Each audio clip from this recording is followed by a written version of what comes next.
properties of addition. Hence formaldehyde will react most readily as compared to other aldehydes. Now amongst aldehyde and ketones, ketones are least reactive. Number one, alkyl group is electron releasing, it will decrease the polarity of carbon oxygen bond. Number two, alkyl groups are bulkier as compared to the hydrogen of aldehydes, hence steric hindrance will be more. So the answer will be HCHO is more reactive than CH3, CHO is more reactive than CH3COCH3. So the correct choice is first. Which of the following is the most reactive towards nucleophilic substitution? All are carbonyl compounds. Towards nucleophilic addition, all are carbonyl compounds. In this case, although benzaldehyde should be more reactive because phenyl has minus inductive effect, but we know it has plus resonance effect also. So due to plus resonance, it will decrease the polarity of carbon oxygen bond. As a result, aromatic aldehydes are less reactive than aliphatic aldehydes or ketones. But second is most reactive because here phenyl group is not in conjugation with carbonyl group. So it will not have plus resonance effect, rather it will have minus inductive effect, thereby increasing the polarity of carbon oxygen bond. Thereby the ease of nucleophilic addition becomes easy. In the case of third also, carbonyl group is not in conjugation, but the distance has increased, so the effect has decreased. So the correct choice will be second. Now, the rate of addition of HX to following alkenes is in the order.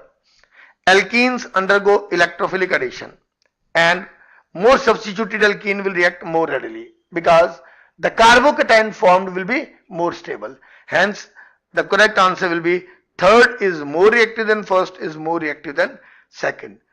So the correct choice is third.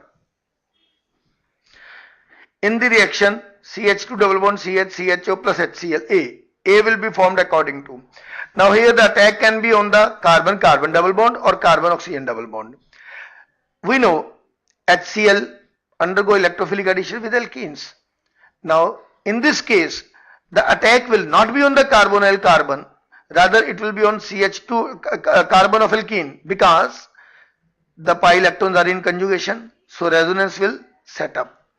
And if we observe the resonating form, then the carbon carries positive charge.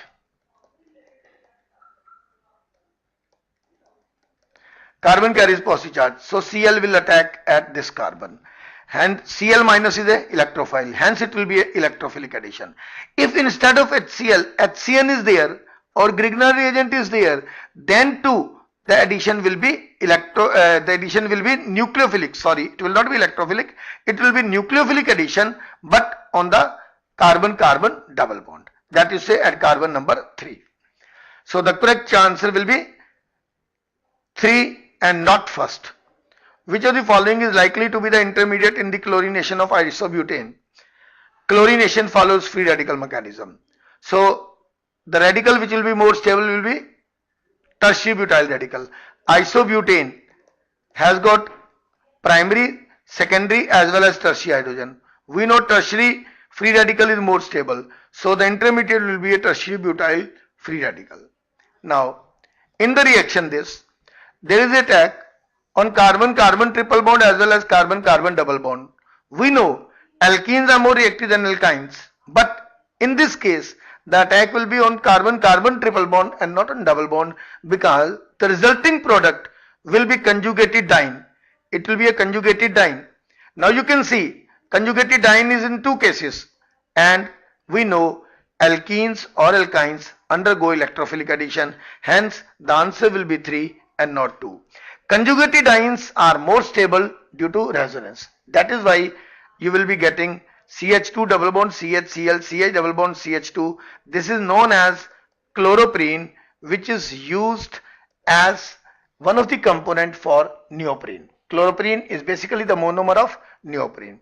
Now, if equimolar amounts of paraxylene and chlorine are mixed in the presence of light, then the product will be, dear students, just have the structure of paraxylene.